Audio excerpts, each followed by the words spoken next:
Saludamos ya con el exministro de Finanzas y analista económico Carlos de la Torre, que ya está con nosotros. Economista, buenos días, bienvenido, gracias por acompañarnos.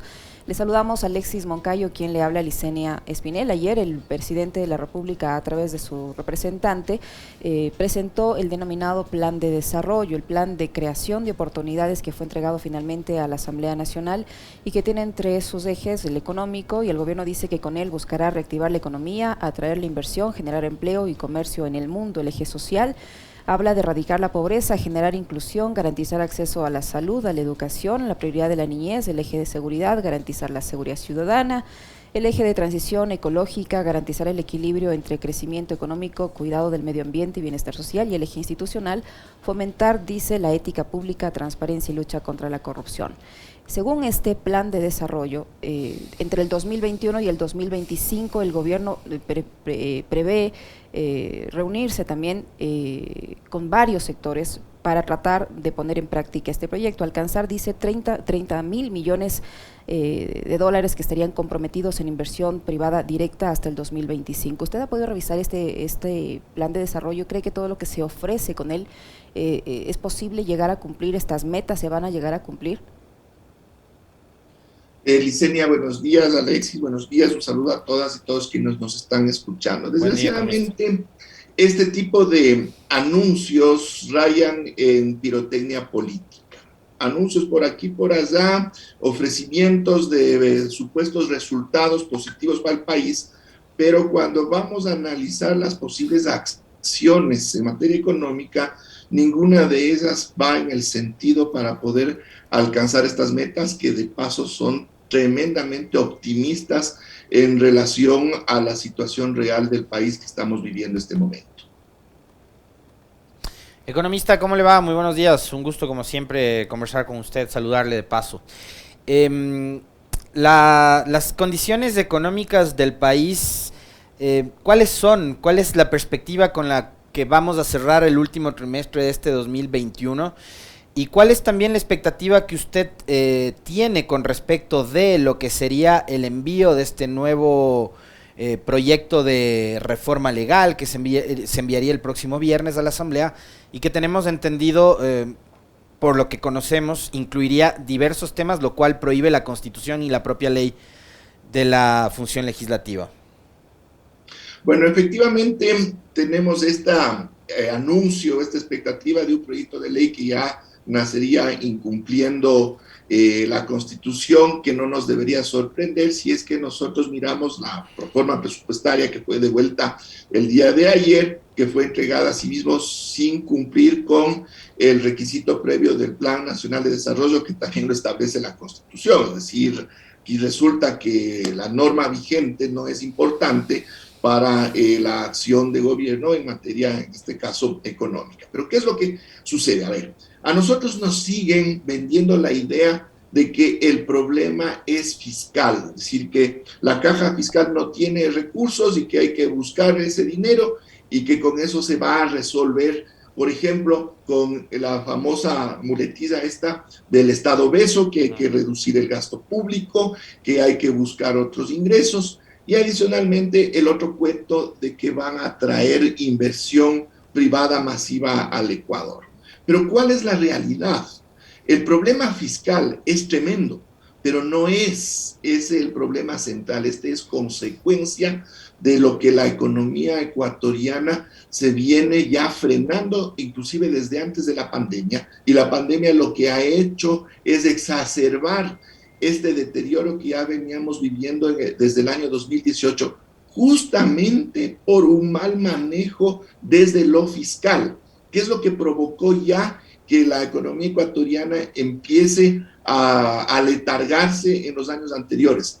Fue el recorte brutal que hizo Moreno a la inversión pública y que se sigue manteniendo esa lógica este mismo momento, tanto desde la reforma presupuestaria de vuelta, la programación presupuestaria cuatrianual, y esperamos que para el año 2022 los instrumentos que se envíen en materia fiscal repliquen esta situación en la que la inversión pública está muy venida menos, siendo este uno de los principales motores no solo de la economía ecuatoriana, sino de cualquier economía. Entonces, ¿qué es lo que nos plantean como alternativa? El problema fiscal lo quieren resolver sacándole más dinero del bolsillo a los ecuatorianos, que en cambio vamos a dejar de consumir todavía más, siendo justamente el consumo el que debería ser el motor para reactivar la economía nacional. Que los ecuatorianos paguen para poder poner en marcha esta ley de creación de oportunidades, quiere decir usted, economista, ¿cómo vamos los ecuatorianos a pagar, a contribuir, le hace contribuir, como dice el gobierno, en esta crisis? ¿A través de esta reforma tributaria? Eso es lo que estamos percibiendo de algunos anuncios que se han hecho. Y vamos contrastando justamente los anuncios, porque hasta que no esté el proyecto de ley ya ingresado a la Asamblea, no sabremos exactamente qué es lo que está plasmado ahí. Pero por un lado, el presidente anuncia con bombos y platillos que se ha eliminado el impuesto a la salida de divisas para las aerolíneas extranjeras. Y es la intención de eliminar en general todo el impuesto a la salida de divisas, y hay presiones de ciertos grupos empresariales en ese sentido. Más allá del impacto recaudatorio gravísimo que sería esto, yo les pregunto, Licenia, Alexis, ustedes y yo estamos siendo afectados por el impuesto a la salida de divisas, ¿no? Porque nosotros no estamos exportando nuestros capitales a paraísos fiscales, porque somos ciudadanos de a pie, que no manejamos grandes fortunas ni inversiones en el exterior. Entonces, ¿qué nos dicen con esto? Que se va a beneficiar a grandes tenedores de capitales y se procura ir en ese sentido. Que se va a eliminar el impuesto a las herencias. ¿Quiénes son los que pagan el impuesto a las herencias ya en cantidades importantes? No es la mayoría de los ecuatorianos. Pero por el otro lado nos anuncian y nos dicen que se va a aplicar un impuesto especial para todos aquellos que ganamos de $1,000 para arriba, pues. Entonces, ¿qué nos está diciendo con esto? Por otro lado, una reforma laboral que apunta a la precarización del trabajo. En definitiva, se va a quitar impuestos a los grandes empresarios, a los grandes tenedores de capital, se les va a aliviar los costos laborales a los grandes empresarios, a los grandes tenedores de capital, y el resto de los ecuatorianos vamos a tener que pagar todas esas cuentas a efectos de que la caja fiscal pueda sostenerse y puedan resolver los problemas desde el lado del gobierno sin que se reactive la economía donde estamos la mayoría de los ecuatorianos. ¿Y cómo se van a crear estos 2 millones de empleos de calidad que establece, por ejemplo, este plan de desarrollo? Y que el gobierno dice que si no se aprueba esta mega ley de creación de oportunidades, este plan de desarrollo no se va a poder implementar. ¿Cómo se va a crear entonces esos 2 millones de empleos de calidad si la ley esta de creación de oportunidades en el ámbito laboral apuntaría a un retroceso en los derechos? El empleo no se crea por decreto ni por ley, sino porque se dan condiciones en la economía real que propician la demanda de trabajo.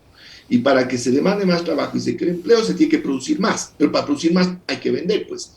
No hay empresa que pueda producir más o que quiera producir más si no vende. Y si no produce y no vende, no va a contratar trabajo, pues. Pero para que la empresa venda, primero tiene que haber consumidores con recursos en los bolsillos para comprar a las empresas. Entonces, aquí y en cualquier parte del mundo, en la teoría y en la práctica, ya desde hace mucho tiempo queda muy claro que la reactivación económica arranca desde el consumo, no al revés. Con precarización laboral, ¿qué es lo que se va a lograr? Y con esto que ya estamos percibiendo, que va a haber 2 leyes laborales simultáneamente para que la nueva ley termine siendo la que se imponga sobre la anterior, y lo que vamos a tener son mecanismos que van a explotar más a los trabajadores, menos dinero en el bolsillo de los trabajadores, pero más utilidades en el corto plazo para las empresas. Como esto es insostenible, ahí viene lo siguiente: al no atender a los elementos estructurales de la economía para impulsar su dinámica y generar este tipo de mecanismos que benefician el corto plazo a las empresas, resuelven en el corto plazo en alguna medida el problema fiscal, no son sostenibles, y cuando las empresas otra vez empiezan a tener problemas, van a acudir nuevamente al Estado para que les resuelva sus problemas. Será otra remisión tributaria, será algún otro tipo de mecanismo, pero terminan siendo las beneficiarias de los recursos públicos que afectan a la misma caja fiscal, estas grandes empresas, estos grandes capitales acostumbrados a explotar y a vivir justamente de estas ventajas que les da el Estado a costa de la población del país, ¿no? A propósito de lo que usted nos decía con respecto de la visión que tienen en el gobierno y también los economistas que van en esa línea, hace algunos días aquí tuvimos una entrevista, un diálogo que fue bastante polémico, con el economista Alberto Acosta Burneo. Y él decía menos gasto, menos gasto, menos gasto, menos gasto. Y yo, a ver, coincido por lo menos en algo con él, en algo, ¿ya? Y yo creo que el gasto público no es gasto nomás, ¿no? Hay inversión pública. Y yo le citaba al economista Acosta Burneo que durante el gobierno de Correa aquí se construyeron una infinidad de proyectos hospitalarios que finalmente al señor Moreno le sirvieron para poder atender la pandemia, porque si no, no sé, probablemente le habría tocado atender a los pacientes en carpas, ¿no? Improvisadas, pero la capacidad hospitalaria, gracias a la inversión pública en el gobierno de Correa, sirvió para que el Ecuador pueda enfrentar la pandemia. Pero él ponía algunos ejemplos que a mí sí me parece pertinentes, por eso decía que en alguna parte por lo menos coincido con él, y es el hecho de que, ¿qué tiene que hacer el Estado, por ejemplo, manejando empresas que tienen que ver con con aerolíneas, ¿no? Y ponía el ejemplo de TAMI, una empresa que además quebró en manos del Estado. Ya sabemos que quebró en manos del gobierno de Moreno, pero ¿qué hace el gobierno o el Estado central manejando empresas que bien podrían estar en manos de privados? Eso por un lado, quisiera una respuesta suya sobre aquello, economista. Y otro sobre la tesis de Acosta Burneo de que la salida de dólares no le perjudica al país en tanto necesitamos circulante para sostener precisamente el modelo de dolarización. El señor decía que eliminando el ISD lo que se va a hacer es atraer muchísima inversión y con eso llamar más dólares a la economía del país. Entonces, para él, sacar dólares de la economía no pone en riesgo la dolarización. Quisiera un par de reflexiones suyas y respuestas ante estos dos comentarios que nos hizo Acosta Burneo. Ya, a ver, en caso de TAM, para poner un ejemplo muy puntual, en algún momento tenía vuelos a la ciudad de Macas, tenía a la ciudad de Tiputini y a otras localidades a las cuales no vuelan las aerolíneas comerciales privadas porque no son rentables. ¿Qué pasaba en el caso, por ejemplo, de una emergencia médica de alguna persona en Macas que tenía que salir a Guayaquil o Quito para una intervención quirúrgica de alto riesgo y podía hacerlo en avión y esto le facilitaba notablemente su desplazamiento y le salvaba la vida? Ahora ya no existe esa posibilidad porque las empresas privadas solamente se concentran en operar en las rutas que les son rentables. La empresa pública no está para ganar utilidades, eso se debe tener bien claro. Están para generar beneficios que son económicos, que implican beneficios sociales, muchas veces cualitativos, y claro, una partecita es lo financiero, están para servir. Entonces ahí hay que evaluar justamente cuándo el Estado debe o no participar, y esto se da justamente cuando la presencia del sector privado es insuficiente o los precios no son los adecuados porque el sector privado opera bajo estructuras monopólicas o oligopólicas. Eso en el caso de evaluar la pertinencia o no de las empresas públicas. En el caso del dinero me pareció realmente terrible lo que dijo el señor Acosta. De paso les comento, él fue mi pasante hace muchos años en el Banco Central del Ecuador, ¿ya? Y me parece hasta un despropósito desde la perspectiva de cómo opera el dinero y de la misma teoría monetaria. Y voy a poner un ejemplo. ¿Qué es lo que ocurrió? ¿Qué es lo que derivó en el colapso del patrón oro y el colapso de las economías justamente hace 90 años, hace 98 años, cuando en los décadas 20 se empieza a desplomarse y luego en el 29 caen todas las economías? Justamente en ese entonces el dinero estaba atado al oro. Pero ¿qué es lo que sucedió? La dinámica de las economías iba creciendo mucho más rápido que lo que se podía sacar de oro de las minas. Entonces terminó faltando dinero en las economías del mundo y eso fue uno de los elementos que determinó el colapso de las economías a principios de los años 30. Pues aquí mismo en el Ecuador se tuvo que hacer una reforma en el año 32 al Banco Central del Ecuador justamente para ampliar la posibilidad de emitir dinero para poder salir de una situación de deflación gravísima que nos afectó a partir del año 29, justamente por falta de circulante. Y acá nos viene a decir que eso no importa, o sea, tremendo, ¿no?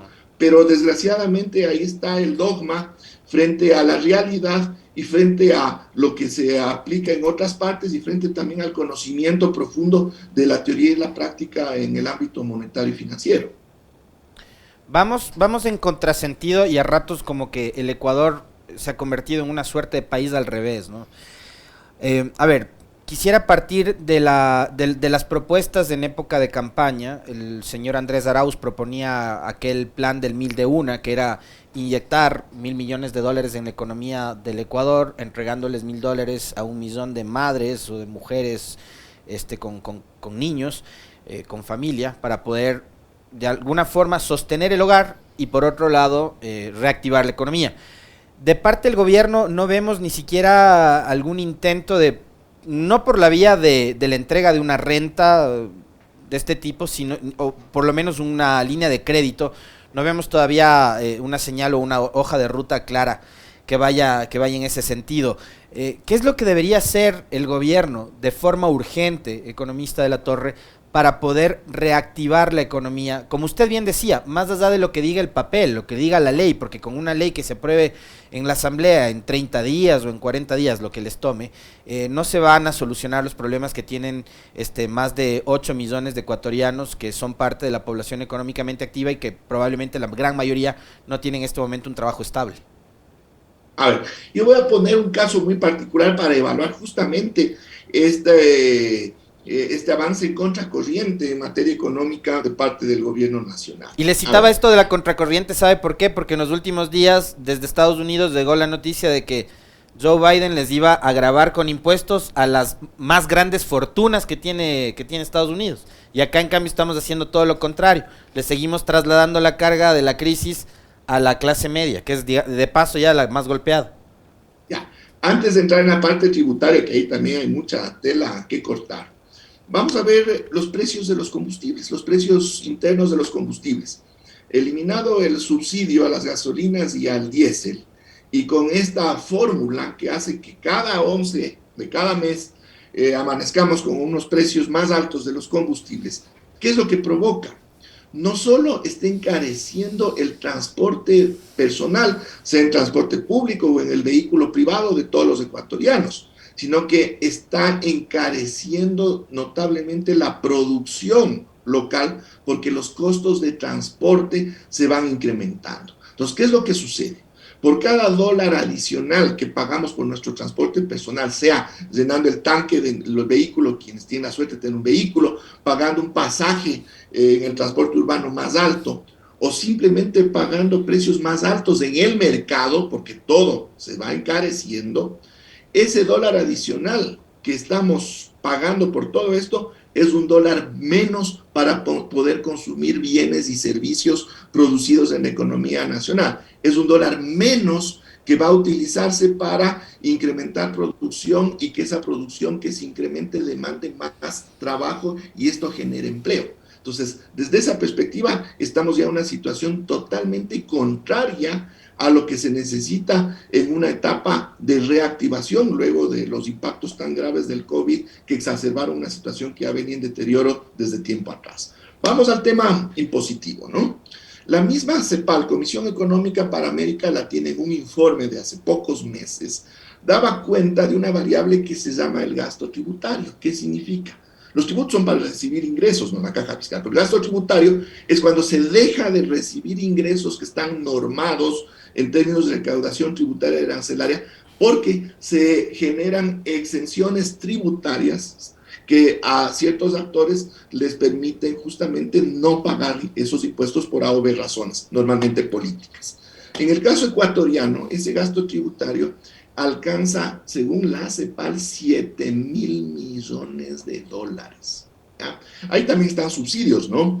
Quitemos la parte de los subsidios, el subsidio al gas licuado de petróleo, quitemos algún otro subsidio que puede ser importante, los bonos que se entrega desde el MIES, por ejemplo, y digamos que con un tercio o un 40% de ese valor, que son exenciones como por ejemplo a importadores que traen determinados productos, pero consiguen que se les elabore un informe y que el COMEX les perdone, para ponerlo de alguna manera, los aranceles. Y estamos hablando de un valor que podría estar cercano a los $3,000 millones que podrían entrar directamente a la caja fiscal y con eso aliviaría notablemente el problema que se tiene en ese espacio y no habría que meterle la mano al bolsillo de los ecuatorianos. Pero al aplicar este tipo de medidas, ¿a quiénes está afectando? A grandes importadores, a grandes pseudoempresarios que son rentistas y que operan sobre la base de comprar barato afuera y vender caro acá, a ciertos grupos económicos que directa o indirectamente se ven beneficiados por estas exenciones tributarias y otros mecanismos de elusión tributaria. Entonces, pobrecitos, a ellos no hay que toparles, pero como hace falta dinero, pongámosles un impuesto especial a los ecuatorianos que ganan de $1,000 para arriba. Eso es lo que nos está planteando el gobierno. Economista, respecto al tema de los combustibles, ¿cómo entender que si ya tenemos, como usted lo menciona, este incremento mensual en el precio de los combustibles, quiere decir que ya el Estado debe, entendería yo, que se está destinando menos recursos a cubrir los subsidios o las compensaciones por el tema de los combustibles? ¿Cómo entender que en la proforma llegue este rubro a $1.900 millones, cuando entendería debería ser menor, si ya estamos sin subsidio en algunos sectores? Exactamente. El valor asignado para subsidios en el presupuesto del año 2020 fue de 1.958 y en este caso fue de 1.958 millones de dólares menos, que eso evidentemente hasta desde la perspectiva de cualquier ciudadano no es así, por el hecho justamente que usted, Licenia, menciona de que ya los precios de los combustibles los estamos nosotros pagando casi a nivel internacional. Bueno, desgraciadamente aquí hay un manejo que podría estar ocultando información en la proforma presupuestaria. ¿A qué me refiero? Los subsidios a los combustibles se compensan con ingresos petroleros y los ingresos petroleros están catalogados como ingresos no permanentes. Es decir, que con ingresos petroleros no se puede pagar sueldos y salarios y no se pueden realizar compras públicas. Los ingresos petroleros se deben destinar a inversión pública, construir hospitales, construir escuelas, carreteras, proyectos hidroeléctricos.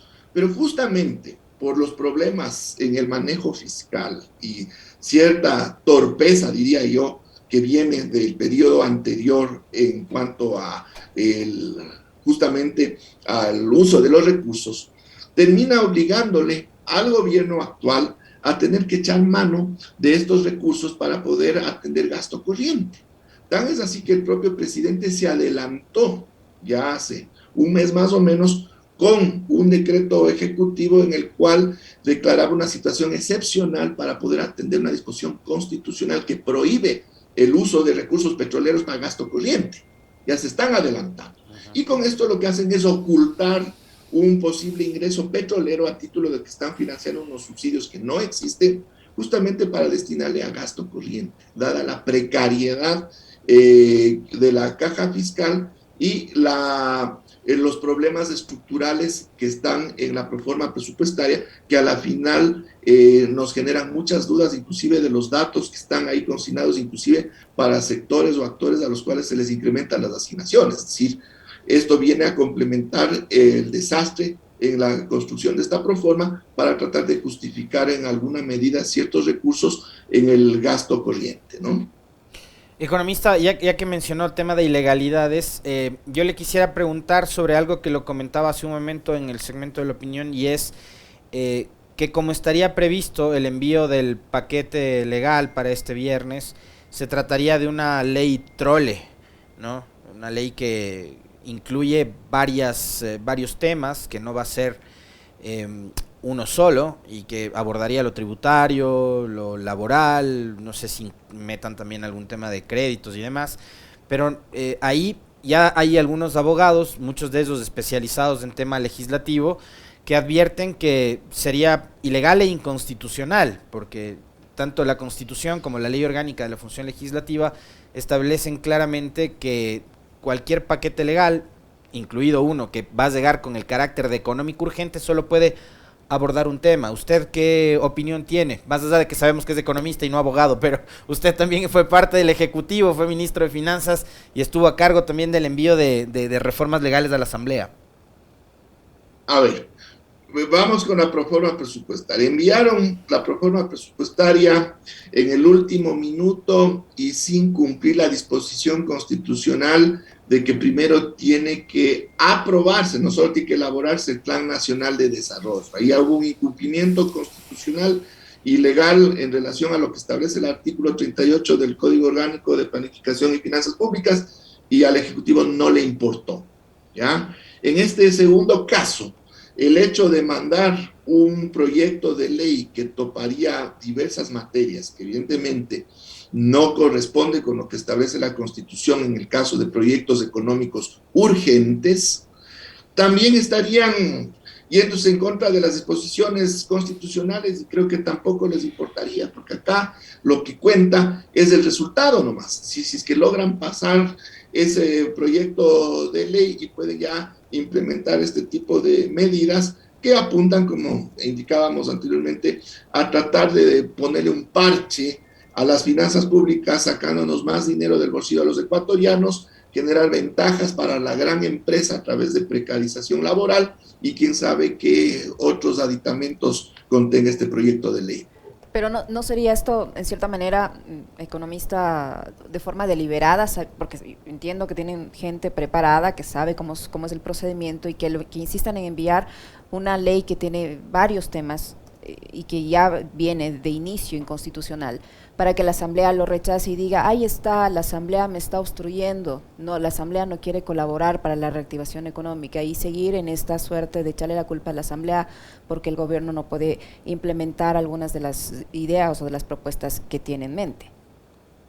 Ya. Es una segunda lectura que muy bien podría estarse dando en ese sentido, pero aquí también hay una situación complicada. ¿Por qué? Porque el momento en que se empiece a generar este framing de que el legislativo le está bloqueando las iniciativas al Ejecutivo, pero el Ejecutivo ya va 120 días y no ha tomado ninguna acción en el sentido de la recuperación económica. Y eso no significa necesariamente que se requiera leyes, pues se pueden tomar muchas acciones que no requieren pasar por la Asamblea y no van a mover un dedo.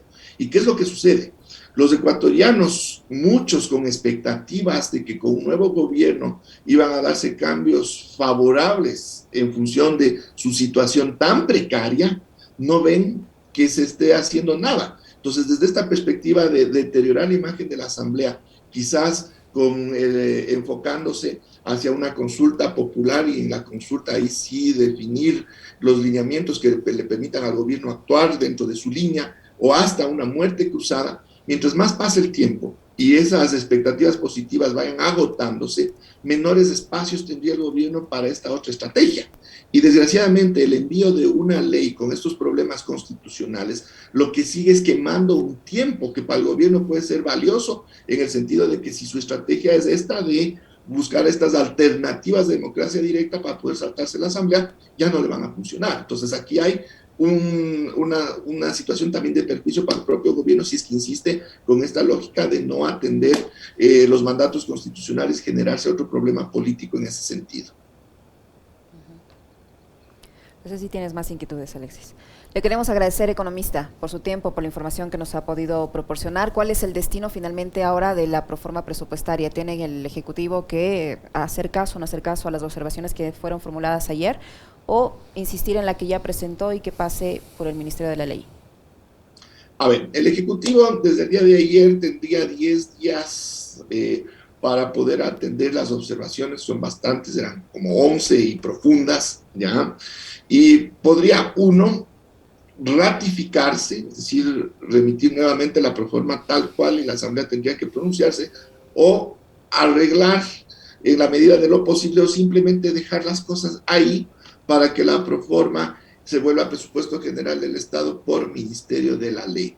En virtud de que están en este momento trabajando justamente en este proyecto de ley Trole 3, Trole 4, y frente a otras urgencias que tiene el Ejecutivo, yo veo poco probable que atiendan las observaciones y en el mejor de los casos terminen ratificándose en su proforma, o eventualmente dejando que transcurra el tiempo y esta entre por el Ministerio de la Ley y se vuelve en el presupuesto general del Estado. Ese es el escenario. Es decir, no creo que se atiendan las observaciones que estableció la Asamblea.